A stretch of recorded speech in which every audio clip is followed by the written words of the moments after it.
Parker Schnabel has just uncovered what could be the biggest gold find of his career.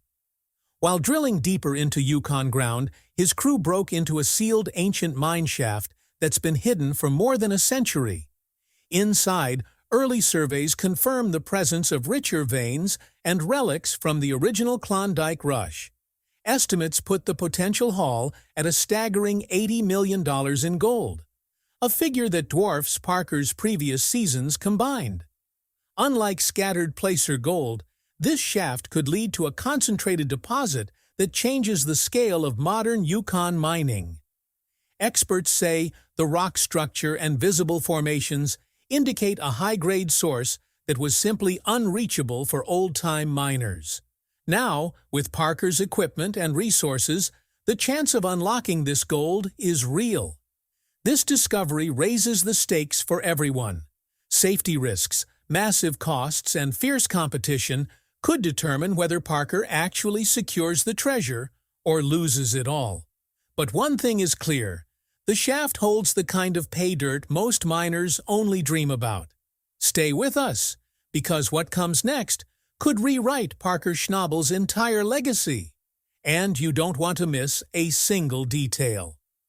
The day began like any other, diesel engines roaring, excavators biting into permafrost hardened by centuries of ice. But then a groan echoed across the cut. The ground trembled. One of the machines lurched sideways as the frozen earth caved beneath it. A sinkhole yawned open, spitting dust into the air, silencing even the most seasoned operators. And there, in the fractured earth, something impossible stared back at them. Aged wooden beams, warped and blackened, not by rot, but by the long, suffocating embrace of time. The crew froze. Some shouted it was just an old Klondike tunnel. Others shook their heads. No maps, no claims, nothing had ever marked this spot. The Yukon wind seemed to die at once, leaving only the creak of timbers straining against their ancient weight. Parker climbed down himself, boots crunching on unstable ground, his breath heavy, eyes fixed on what he knew instantly. This wasn't an accident. Someone had hidden something here, deliberately, carefully, and the collapse had just torn open their secret. Machines were shut down. This wasn't a job for steel buckets and iron teeth. Parker ordered the crew to dig by hand, each shovel stroke slow and precise. The dirt peeled back like skin, revealing stones that weren't random fill. They had been arranged, locked in patterns of geometry no prospector's pick could explain. These weren't 1890s supports. This was older, much older. Then it came, the draft, cold as death, cutting against their faces, seeping from the hollow below. But it wasn't just air. It carried with it a faint metallic tang, the unmistakable bite of minerals sealed away for centuries. Flashlights probed the opening, beams bouncing off something that stopped Parker's breath. Steps, not natural ledges or a miner's crude ladder. Steps carved directly into the bedrock, narrow, deliberate, leading into the black. The crew whispered. Some swore no Klondike miner could have done this. Others muttered darker things, that maybe it wasn't miners at all, that maybe this hole went back further than history admitted.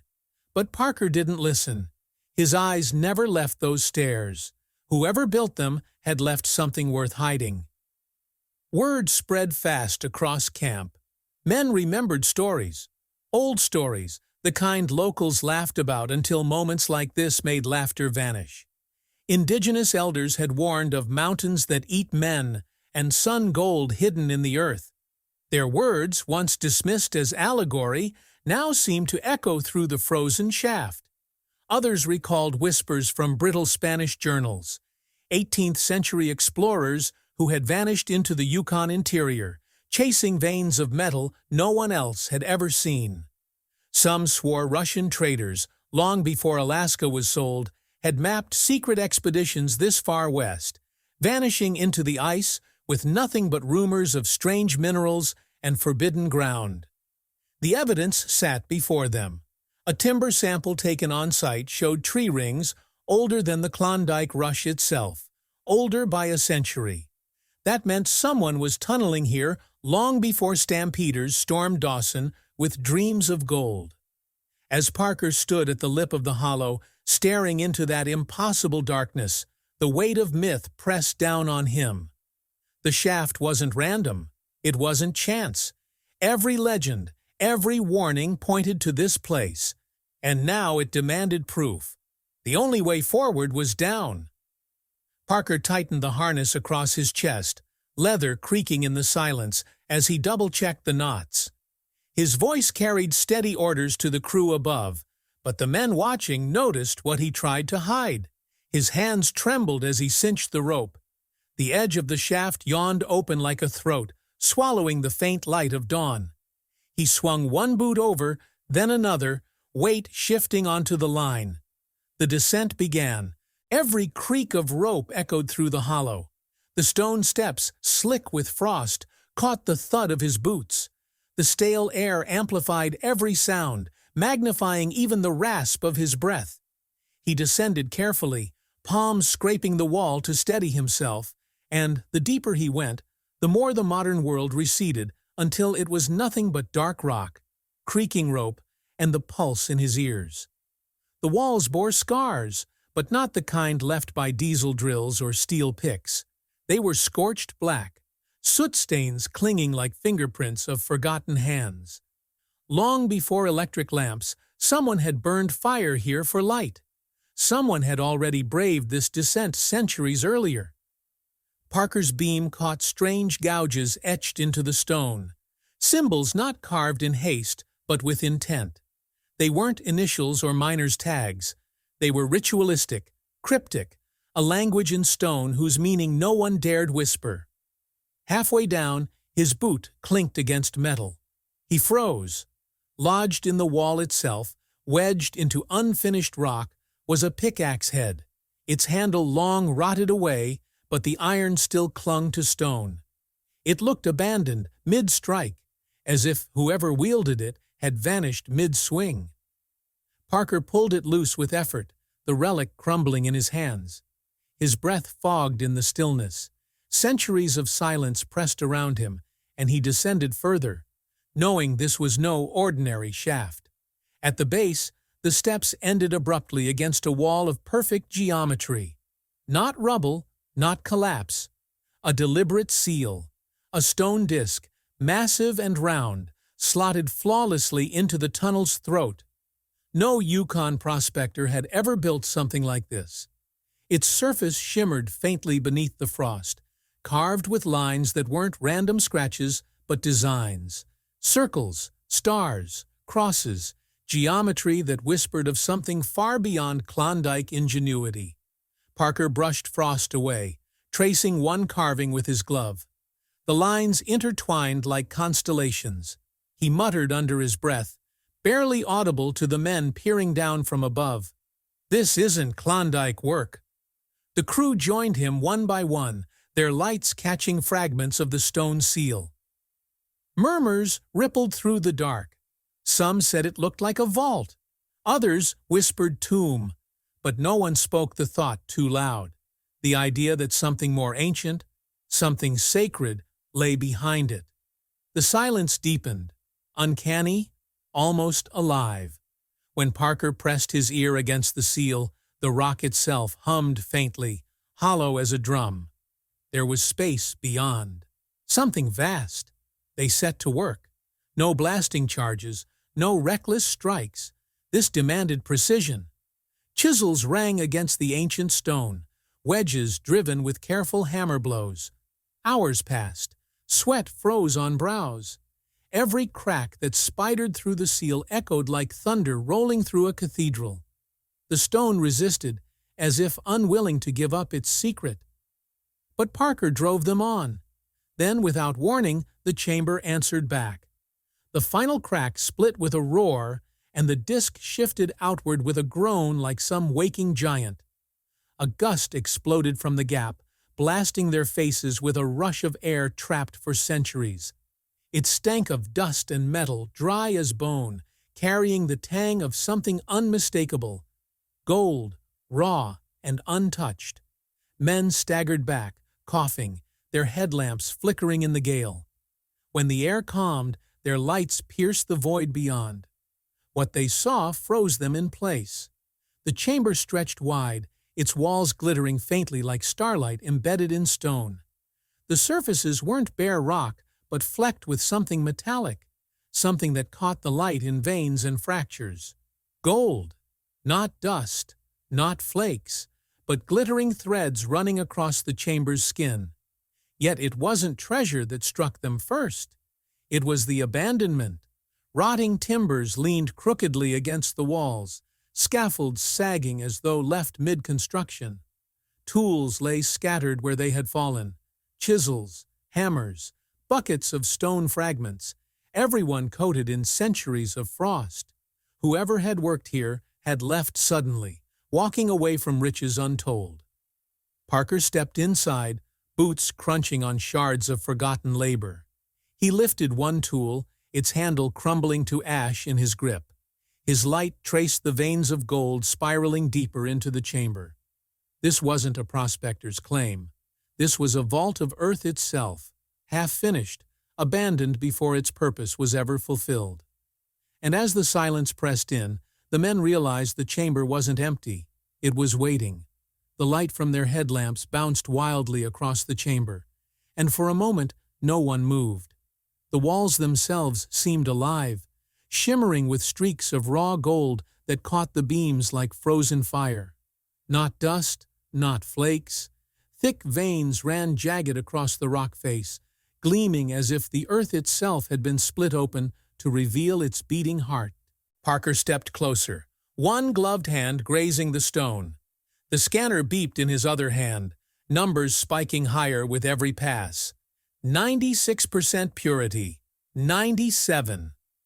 It was gold of a grade no one in the Yukon had seen in living memory. Far too rich, far too perfect.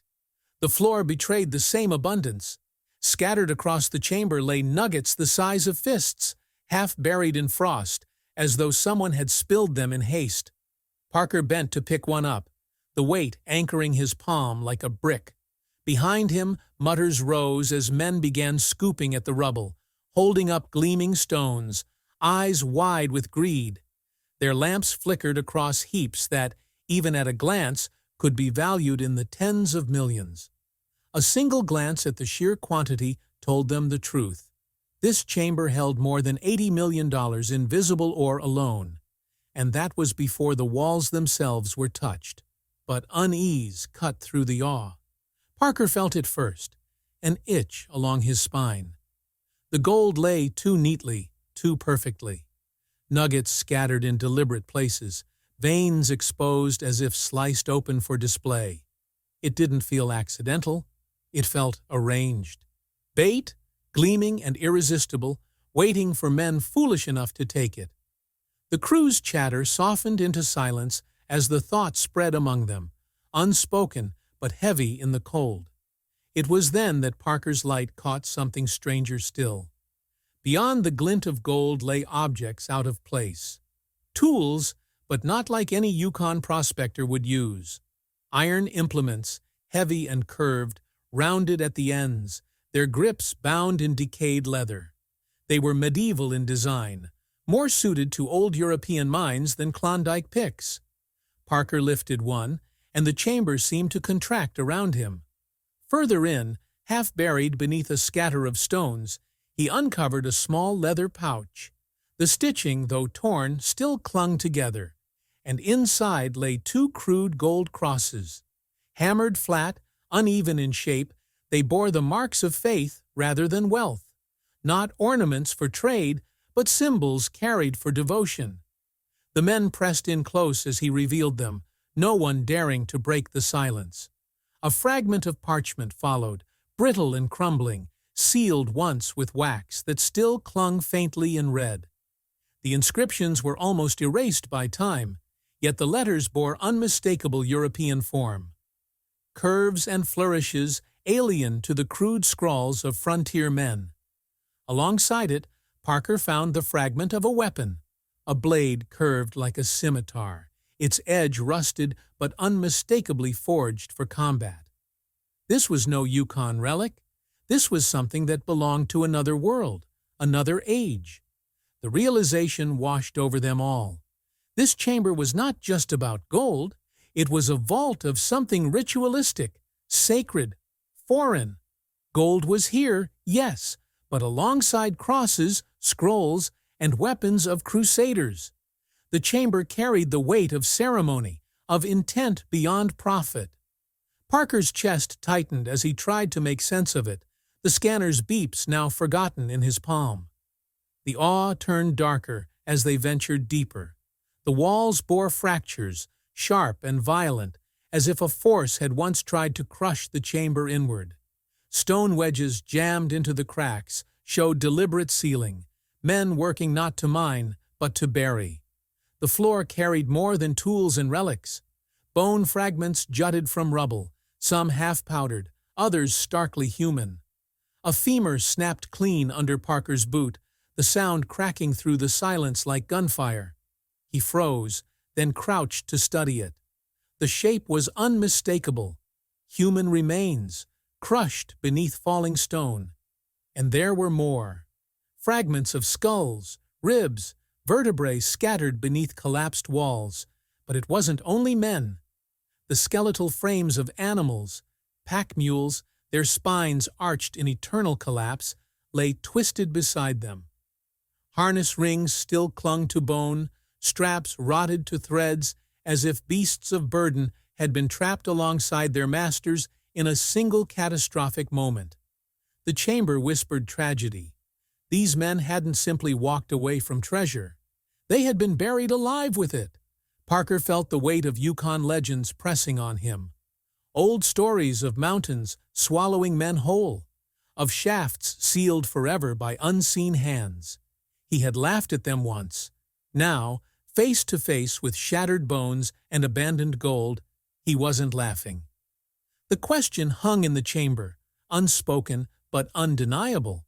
Had the shaft been sealed to bury intruders, locking them in with riches they were never meant to touch?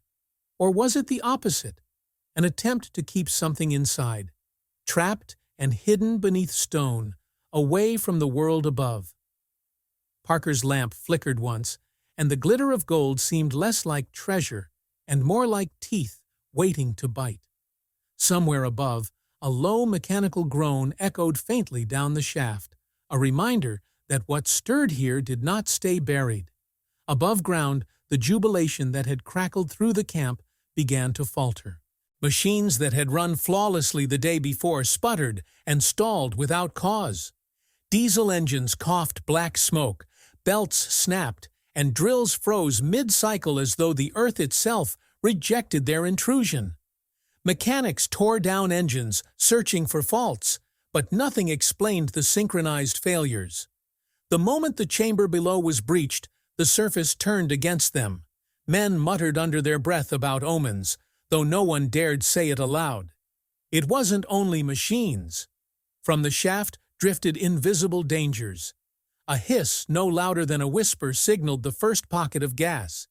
The detector shrieked, and within minutes the crew staggered, coughing into the night air, eyes burning, throats seared raw. Poison seeped from cracks in the rock, pushing them back again and again.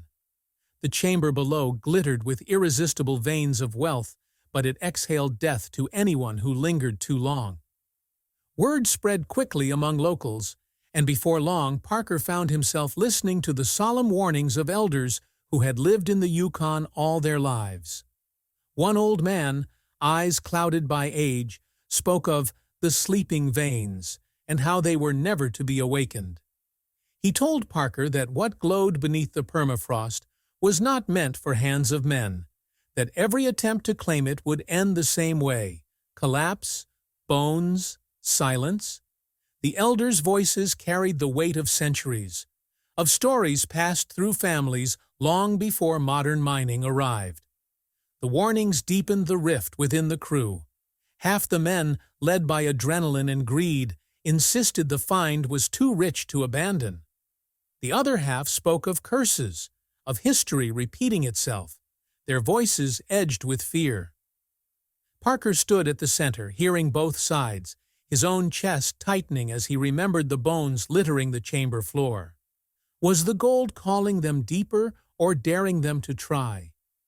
The myths began to echo more loudly now, not just Yukon legends but tales Parker had once mocked from Oak Island, treasure protected by traps, by fate itself. The parallels were impossible to ignore. Here, too, the wealth seemed alive, defended by something greater than geology or chance. Every broken machine, every whiff of gas, every whispered warning wove into a pattern too deliberate to dismiss. Yet the practical world intruded just as sharply. Geologists from Whitehorse and beyond arrived to assess the ore. Their scans and assays confirmed what Parker already knew.